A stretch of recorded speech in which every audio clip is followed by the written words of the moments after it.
दोस्तों, आपका हमारे YouTube चैनल एमजीके सीमेंटी में स्वागत है। और दोस्तों, आज हम लोग भारतीय संविधान के बारे में जानकारी प्राप्त करेंगे। अगर संविधान की बात करें दोस्तों, तो संविधान किसी देश का सर्वोच्च कानून होता है और संविधान के दायरे में ही जो है सरकारों का गठन होता है, सरकारों का संचालन होता है। तो दोस्तों, हम बात करेंगे संवैधानिक विकास की सीढ़ियां। इसमें जो पहला पॉइंट आ रहा है, केंद्रीय प्रशासन की नींव और उच्चतम न्यायालय की स्थापना। जो प्रथम सुप्रीम कोर्ट की स्थापना हुई थी वो रेगुलेटिंग एक्ट 1773 के तहत हुई थी कोलकाता में। प्रथम सुप्रीम कोर्ट की स्थापना 1774 में कहाँ हुई थी? कोलकाता में, जिसके पहले मुख्य न्यायाधीश थे एलिजा एम्पे। उसका दोस्तों हम बात करेंगे कानूनों का वर्गीकरण। जो कानूनों के वर्गीकरण की बात आती है, दास प्रथा को गैर कानूनी घोषित किया गया। ये दोस्तों 1833 का चार्टर अधिनियम, 1833 के चार्टर अधिनियम के तहत ही जो है कानूनों का वर्गीकरण किया गया और दास प्रथा को जो है गैर कानूनी घोषित किया गया। उसके बाद दोस्तों पृथक निर्वाचन की व्यवस्था जो आई थी वो आई थी 1909 का भारत शासन अधिनियम।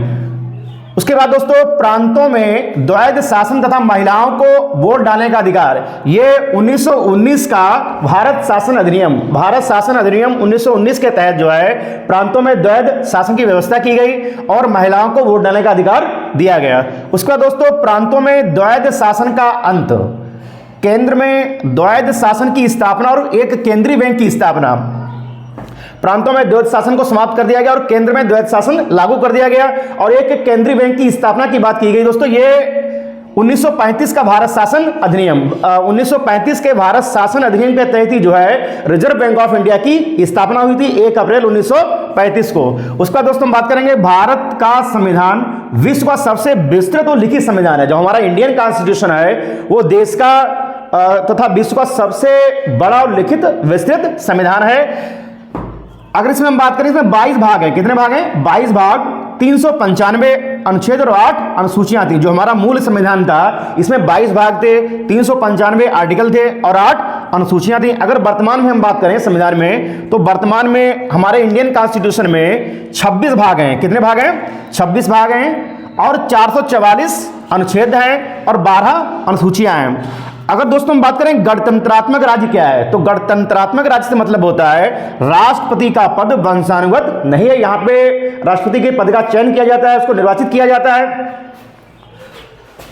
उसके बाद दोस्तों हम बात करेंगे बंगाल के प्रथम गवर्नर जनरल की। बंगाल का जो पहला गवर्नर जनरल था वो वारेन हेस्टिंग्स है और वारेन हेस्टिंग्स के समय में ही जो है प्रथम सुप्रीम कोर्ट की स्थापना हुई थी 1774 में, रेगुलेटिंग एक्ट 1773 के तहत कोलकाता में। उसका दोस्तों बात करेंगे भारत का प्रथम गवर्नर जनरल, जो भारत का पहला गवर्नर जनरल था वो लॉर्ड विलियम बेंटिंग था। उसके बाद भारत का प्रथम वायसराय, भारत के प्रथम वायसराय की बात करेंगे तो लॉर्ड कैनिंग। और दोस्तों लॉर्ड कैनिंग के समय में ही जो है भारत में पहला जो स्वाधीनता संग्राम, आजादी की जो पहली लड़ाई लड़ी गई थी 1857 की क्रांति, जो 1857 का विद्रोह हुआ है वो लॉर्ड कैनिंग के समय में हुआ था। उसका दोस्तों स्वतंत्र भारत का अंतिम गवर्नर जनरल, अगर स्वतंत्र भारत के अंतिम गवर्नर जनरल की बात करें तो लॉर्ड माउंटबेटन, और लॉर्ड माउंटबेटन के तहत जो है, माउंटबेटन प्लान के तहत जो है भारत का विभाजन हुआ था। उसका दोस्तों स्वतंत्र भारत का प्रथम और अंतिम भारतीय गवर्नर जनरल, स्वतंत्र भारत का प्रथम और अंतिम भारतीय गवर्नर जनरल की बात करेंगे तो चक्रवर्ती राजगोपालाचारी का नाम आएगा। उसका दोस्तों संविधान सभा की प्रथम बैठक, जो संविधान सभा की जो पहली बैठक हुई थी दोस्तों वो 9 दिसंबर 1946 को हुई थी।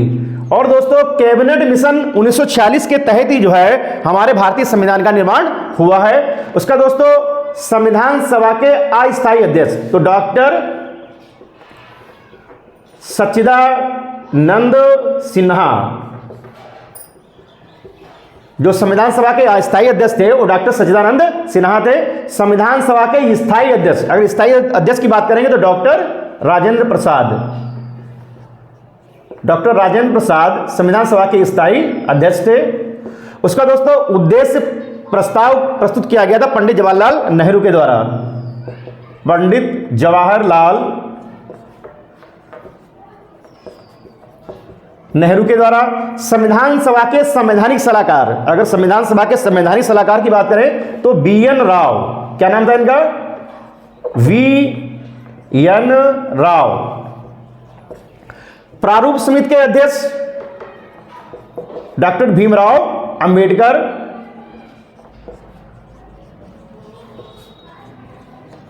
उसका दोस्तों संविधान बनकर कब तैयार हुआ? तो दोस्तों ये 26 नवंबर 1949 को, 26 नवंबर 1949 को हमारा संविधान बनकर तैयार हो गया था। संविधान सभा की अंतिम बैठक दोस्तों कब हुई थी? तो दोस्तों ये 24 जनवरी 1950 को संविधान सभा की जो अंतिम बैठक हुई थी वो 24 जनवरी 1950 को हुई थी दोस्तों। उसका संविधान लागू कब हुआ? तो दोस्तों ये 26 जनवरी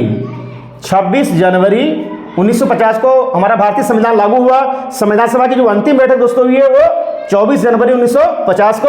उसका दोस्तों संविधान बनने में लगा समय तो 2 वर्ष 11 माह और 18 दिन, 2 वर्ष 11 माह 18 दिन का समय जो है हमारे भारतीय संविधान को बनने में लगा था। अगर हम बात करें कि संविधान को बनने में कुल कितना खर्चा आया, तो दोस्तों 63,96,729 रुपए टोटल खर्चा आया था भारतीय संविधान को बनने में। तो दोस्तों ये थे भारतीय संविधान के महत्वपूर्ण प्रश्न। अगर दोस्तों आपको हमारा वीडियो अच्छा लगा तो प्लीज वीडियो को लाइक कीजिए, शेयर कीजिए, चैनल को सब्सक्राइब कीजिए। मिलते हैं दोस्तों नेक्स्ट वीडियो में। Thank you.